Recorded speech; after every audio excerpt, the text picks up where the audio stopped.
Hey there, I'm HesitantAlien, very passionate PvP LOSTARK player, Grandmaster at my favorite class, Soulfist. I've spent around 5k hours playing this game and it's the time for me to pass this knowledge to you, my friends. Soulfist, in my opinion, is the best martial artist class among all of them. A support class that is a mix of a great amount of damage and mobility.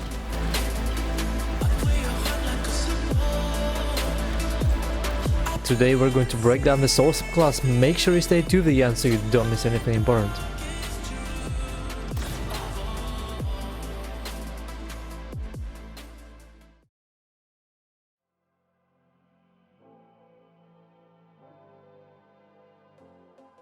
In PvP, Soulfist serves a role of a damaging support with a lot of possibilities.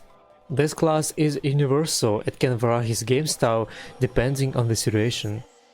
If you ever saw me playing on my stream, and yes, I do stream, link in the description, you might have noticed very frequent changes in my game style. I could play a supportive role in the backline for some time and in no time end up being on the other part of the arena trying to create space for my team or do some damage. Soulfist's gameplay consists of many important things you should follow every game, such as positioning, knowing yours and enemies' abilities and combinations with them, their cooldowns and ranges.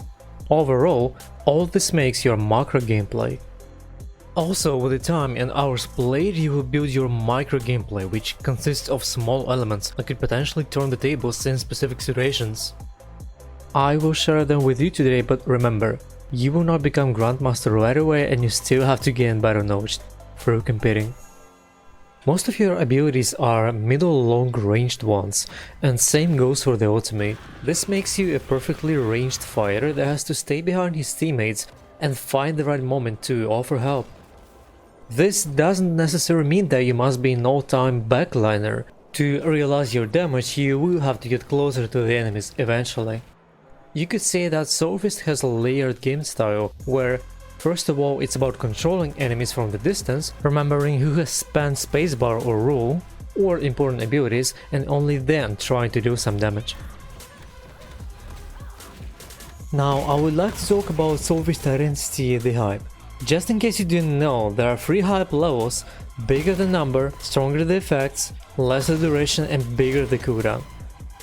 There is 2 ways to use first hype: at the beginning of the game before the match starts, and activating first hype when it's off cooldown, whenever you're low HP, just to add up a little bit more damage before falling. You will be usually in second hype level all game, since its effects aren't as low as first hype and its duration isn't too short as third levels. Usually you enter third hype level when your second hype is about to end. That is the right move, trying to get the best out of it before entering next level. However, there's 2 things that you need to know about using third hype and hype in general a bit more effective. This is very important. Each activation of hype grants you full immunity for half a second. Whenever someone tries to get you into control, you can enter next level of hype right in front of the enemy, space out or try to control the enemy right after the activation.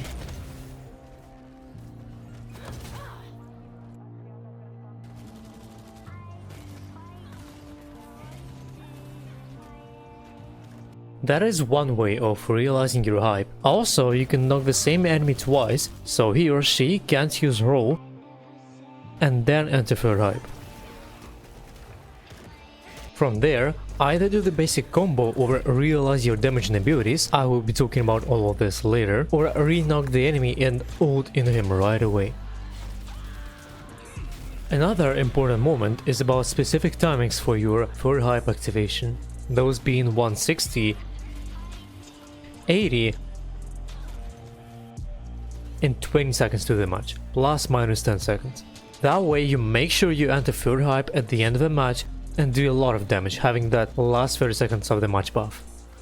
Moving on to the next level of the hype regenerates your energy to full, which saves the day quite often when you run out of it. Don't worry if you were forced to enter third hype not in those timings.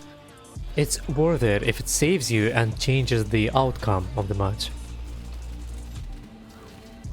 Cancelling your hype is also something worth mentioning. By pressing X, you can cancel your identity. This ability is rarely used, but still can come in handy when you enter your hype and you don't need it anymore due to quick death of all the enemies, realized enemies Bard or Paladin ultimate, or when you know you're about to get killed.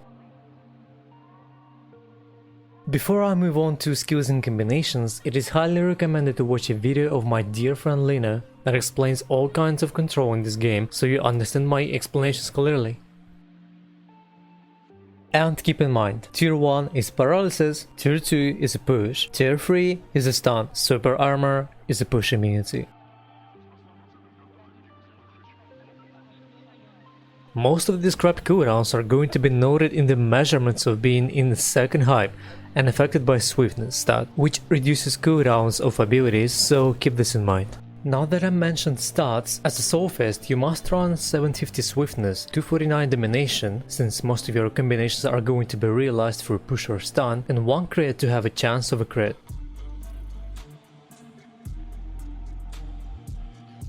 This ability has 3 usages and you have 2 seconds window in between every usage. It has a 12-second cooldown, however cooldown scales to the amount of usages of the skill. Using it 1 time makes it go to cooldown for 6 seconds, 2 times to 9 seconds and 3 times to 12. Which leads to the fact that if you don't need all of 3 steps, do not activate all of them. Lower cooldown might save you the day.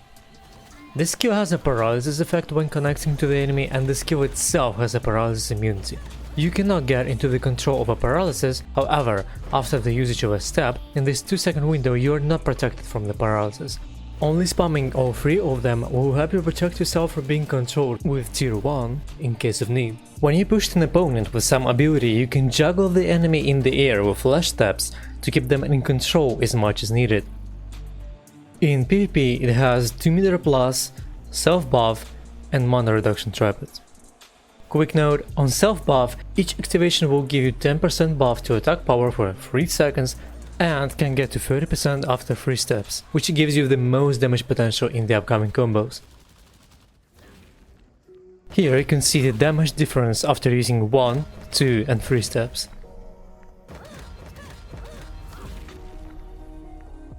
It's also worth mentioning that first step lands light paralysis effect, when second and third perform hard paralysis. You should also know a good movement combo that can help you reach the opponent fast or leave the fight with a lightning speed. To do so, you have to activate 1 flash step, then press spacebar and another flash step right away. Also, you can do the same but with 2 flash steps before pressing spacebar. Skill is usually used to reach the controlled opponent, run away from unwanted fight, to bait the opponents, show them your intention to push but quickly change your mind. This baiting move might end up wasting enemies' protective or just important abilities, however, it's not an easy move, so be careful. Magnetic Palm, an ability that allows you to protect yourself against knockups, goes with a damage reduction and super armor trappets. It can be used to defend yourself or continue the combination, and if you do connect the skill, it will first put the hard paralysis effect, then knock the enemy into the air. Also, this palm doesn't control the enemy right away, it takes half a second to start the paralysis. Basically a good saving ability and a knock-up. Ability has a charging bar, but you don't have to charge it all the way all the times. Sometimes you have to unpress the button right away to outplay the opponent. Small detail, this skill's hitbox goes a bit further than it's supposed to, which also knocks up enemies that stand this close to you from behind.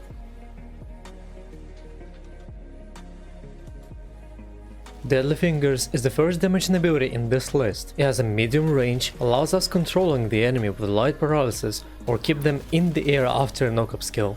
There are 2 variations of trapper choices on that skill, which are these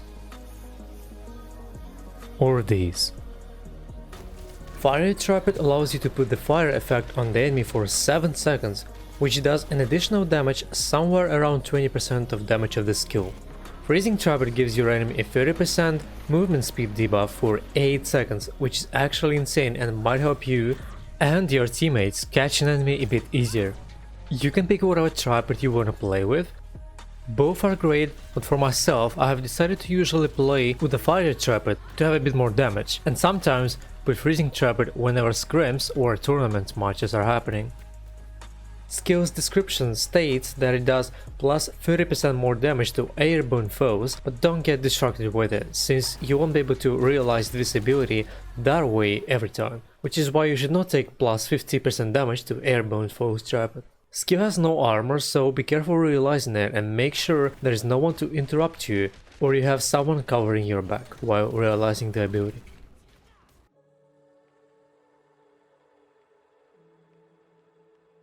Force Orb, one of the most damaging ability of yours, which is kind of a long range and spreads in 90-degree radius and knocks up all the enemies that got into these spheres.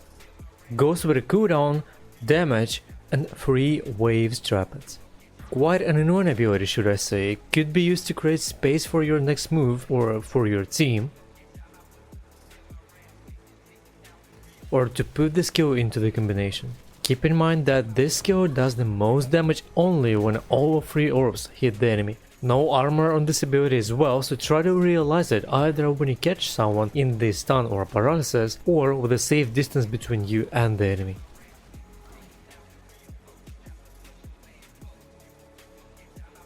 Lightning Palm, an additional stun or freeze for 1 second in PvP. Its range is small, something you have to get used to, however, its speed will help you catch your enemies off guard quite often. Goes with a mana reduction, freeze and fast cast tripods.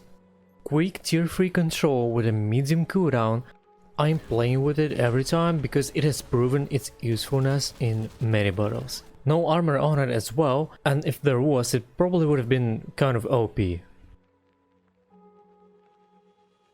Next ability is Energy Release. This is an actual buff of the Soul Fist that goes 8th level with a damage buff and defense trappings. This buff cuts off 30% of all the incoming damage for 6 seconds and for 16 seconds gives 6% more attack power for you and your teammates. Downsides of the skill are a huge cooldown, which is 45 seconds, that is for second hype state like I mentioned, and no armor on the ability. You can put tier 2 armor here, that way you cut off more defense percentage, which is not good.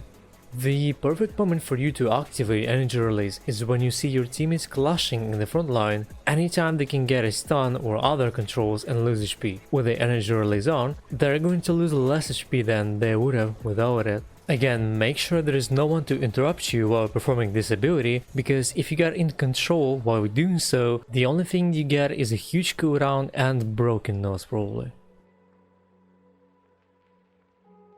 This is the second most damaging ability in the list. Huge Energy Palm goes with the damage, fast cast and stray flying tripods. This ability is mostly being realized to give that juicy 15-20k damage in the end of the combo to enemies in the air or down on the ground, since 30% more damage buff applies to those controlled foes, as stated in the skill. So don't be afraid to toss in this ability into someone's combo or realize it on lying on the ground after your teammates control opponent, but make sure you do not ruin your teammates combo.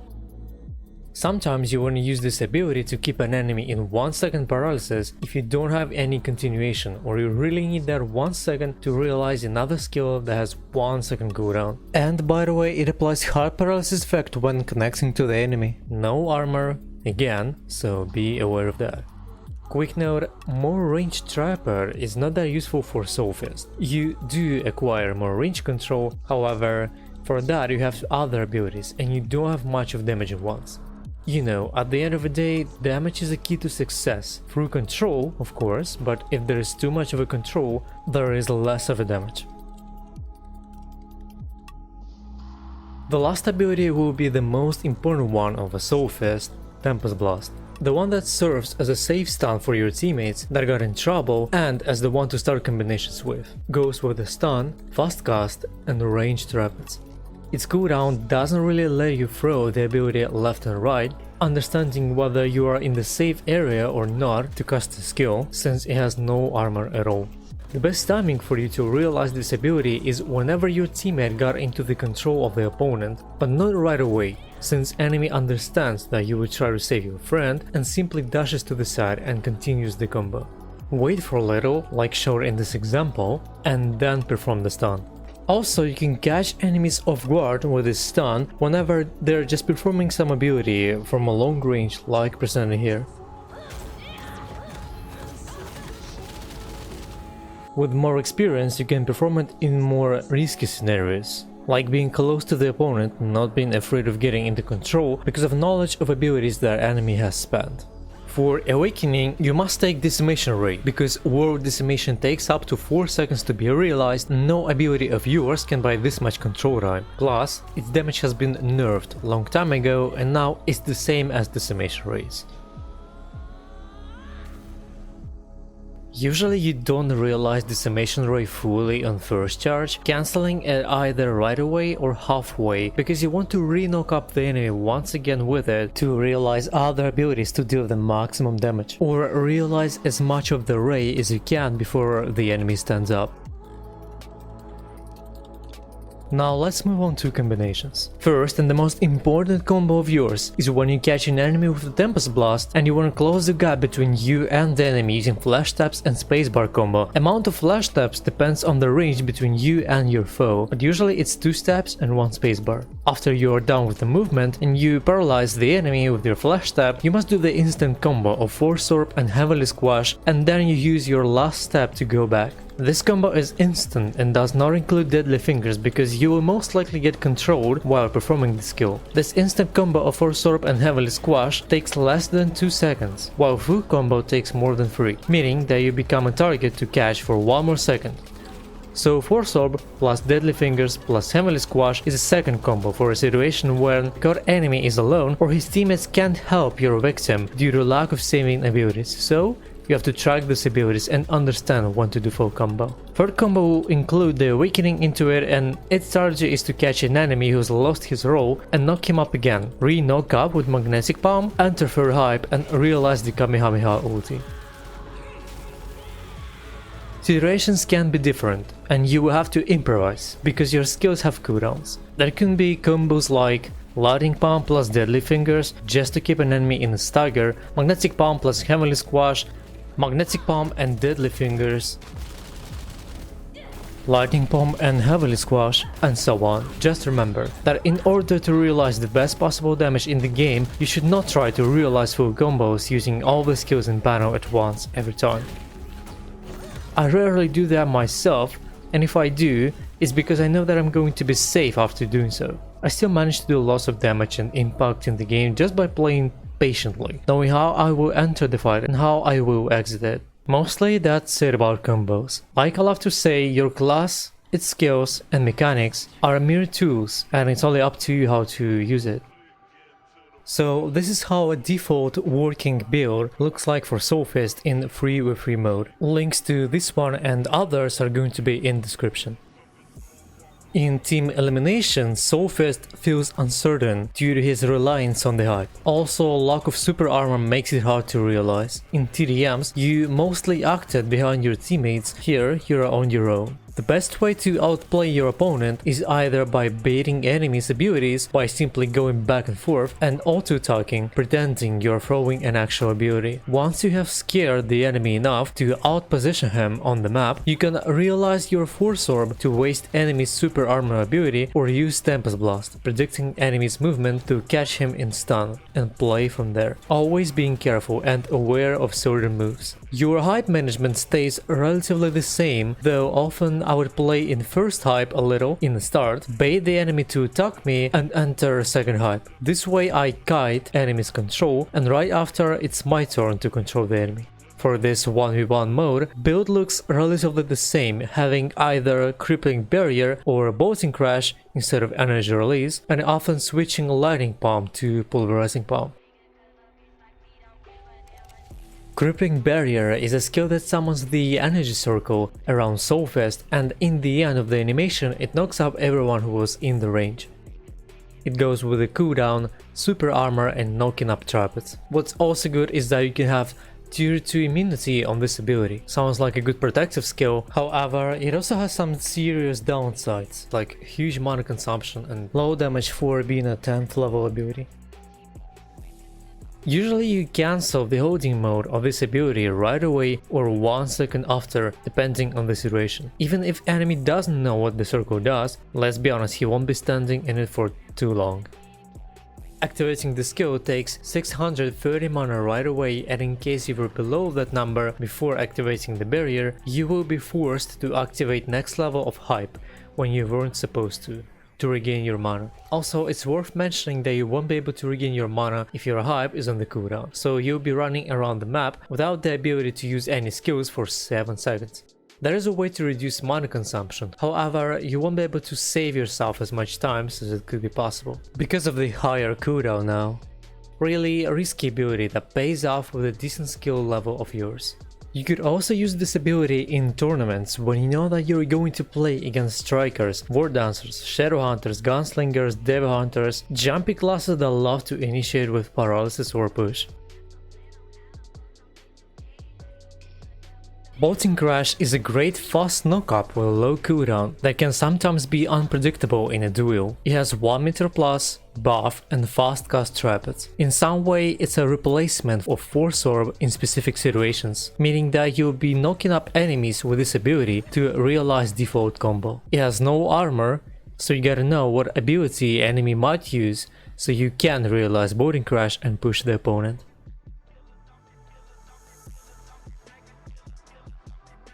Pulverizing Palm is a great movement ability that allows you to cut enemies' abilities and escape the fight, keep an enemy in paralysis or in the air, just like Flash Tap, or reach the opponent when he or she is trying to escape the fight. More range and radius traps must be taken. As it says in the skill, it has no armor, however, first half a second the animation before the blow makes you have a paralysis immunity, which sometimes comes in handy. I must also quickly talk about abilities that are still questionable or rarely used and why. It's the abilities that I use myself in specific situations, or ones that I haven't found the purpose of yet, but that could be changed anytime. Energy Blast, long-ranged beam that paralyzes the enemy for 3 seconds and knocks them up at the end of its animation. Deals NOK 20k damage for 23 seconds cooldown ability, but it has some issues like difficulty of realization in a match, since you're staying in the same spot for almost 4 seconds. You are becoming an easy target for the enemy. Even super armor trapped won't help you so much, since everyone has a stun or freeze and it's easy to prevent being controlled from the beam by performing any ability or auto attack.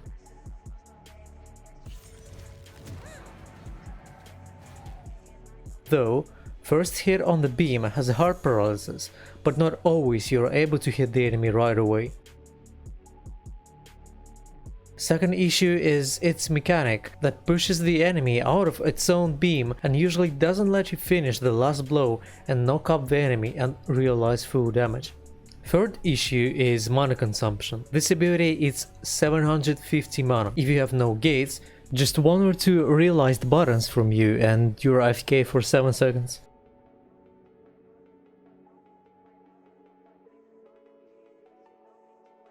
Merciless Pummel. To be honest, this one isn't that bad of a knocking up skill that does almost the same amount of damage as the Heavenly Squash in second hype.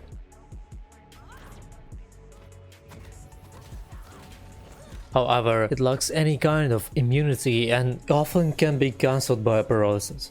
Its range is kinda short, and if you take ranged tripod you lose valuable damage. Its cooldown is also what makes it a skill hard to realize. For this matter, it's better to take Lightning Palm, at least it's a tier 3 control. Palm Burst would be that one not a usually used ability that is actually good in specific situations. Having presented tripods, it gets a paralysis immunity and hard paralysis effect if you manage to hit the enemy. I would say it's a good escaping or dodging skill, unfortunately with a low damage. I would use it in tournaments when I feel that I'll be getting extra pressured in a match, for example having 2 or 3 counter classes against me, sacrificing deadly fingers. I lose extra damage, but I gain an ability to escape the fight. Overall tips about gameplay against melee classes like Striker, Zerg, Shadowhunter, and so on. Wait for their initiation and try to stun or knock them up when they'll be attacking you. Make sure you have created safe distance for the realization of your abilities. They most likely will see it coming, so use Spacebar and kite your abilities. But now that you know this, you'll keep enemy at a distance, and when they whiff, you can actually knock them up or stun. Against range classes like Sorcerer, Sharpshooter, or you could say even Artillerist, first dodge their range abilities. Then you want to spot a 1 second window in which you can try to stun or knock the enemy while the opponent is casting something. Now I'd like to talk about micros on Soulfist. Even though I'll be sharing micros on Soulfist with you right now, it doesn't mean you'll pick it up right away. I'm simply saving your time on doing so. When you catch someone with a lightning palm and want to use deadly fingers afterwards, wait for half a second or so before doing it. If you try to paralyze him a bit earlier, he will most likely get away. Spacebar, very useful tool of yours. Don't be afraid to improvise with it. Usually you use it to dodge enemies' attacks, but you can sometimes attack with the spacebar. It's a risky move, but if you feel like it, you just go for it. In presented example, I used Force Orb and immediately used spacebar, knowing that I am protected with a Force Orb. Also, using spacebar and Lightning Palm right away is almost an invincible move that you can use in your games. Dashing out of the area using protective abilities like Magnetic Palm is also a good move because enemy might charge at you since you're staying at the same spot casting the ability. Using flash taps in an unpredictable way is probably my favorite, since it's fast and it's a hard paralysis. You can make some crazy moves with that. For example, jump in, fool the opponents with flash taps as if you're about to attack them and not go any further, which can usually bait an important ability or two from the enemy, especially useful in team elimination. One of the hardest things is knocking up or paralyzing the enemy after the freeze. You know that freeze lasts for 1 second, but in the action, being under the pressure, you're most likely to either try to knock up or paralyze the enemy too early or too late. The sense of timing will come to you with experience. Mana management is also becoming a problem for new Soulfist players with time. Quite often this class runs out of its energy, so you have to stay AFK for 7 seconds. This is usually an issue when your hype is in the cooldown. You need to learn how to make right decisions in moments like this when you're almost out of energy. For example, there, if I would have used Heavenly Squash, I would not have been able to save myself after, so I saved my energy for a protective ability, used my Awakening to defend myself, restored full energy, and bought enough time for a hype to pop up once again.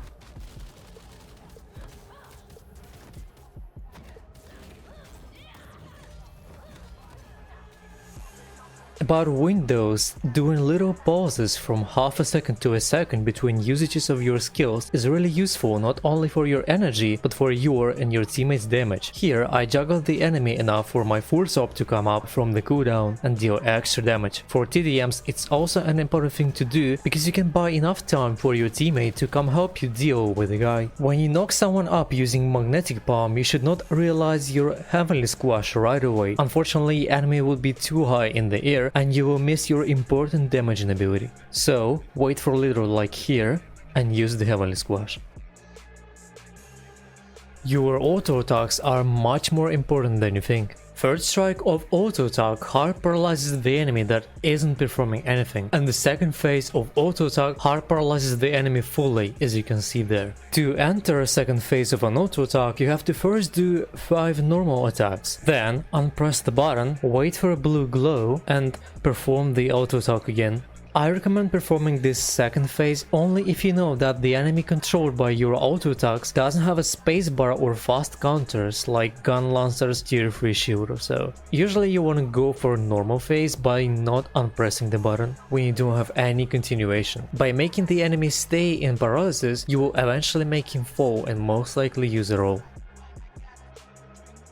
Talking about setups good for Sophist, it is hard to say which ones are the best and what's the worst, because this class is universal like I said at the beginning and can perform well with many setups. That is for players like me that have a lot of experience with this class, though you need to remember that Sophist is mostly about catching someone from distance, closing the gap, doing the damage and going back. Sometimes plans won't go as wanted and you might spend important abilities towards your defense, because otherwise you would have lost a lot of HP or even died. So independent classes are welcome there, classes that don't rely much on their teammates for a specific amount of time, or those that are able to get in the fight and get out, not losing much of an advantage. So I would say you would want a strong front line like a Destroyer or Gun Lancer, or a less stronger War Dancer, and have a Shadow Hunter as another universal class which could make a good resonance between you two due to similarity of styles. Classes like Sorcerer, Bard, Sharpshooter, Scrapper don't really go well with the Sophist. Other classes that were not mentioned are okay with the Sophist, but might not be the best choices, especially Zerk with his huge cooldowns. There is still much to learn, since not all the possibilities of setups, builds and tripods have been discovered. Every time I'm coming back to one question, but what if? And start testing lots of different tripods and builds, even on tournaments. Perhaps you could be the one to master this class as well and make something else work, rather builds or playstyle that is. I'm truly looking towards that, towards new players in PvP, new Grandmasters. Thank you so much for watching this guide. Let me know down in comment section what I have missed and left unspoken. Would it be easier for you if I split the guide in parts, and what class would you like me to break down next? Stay safe guys, and till the next time, peace.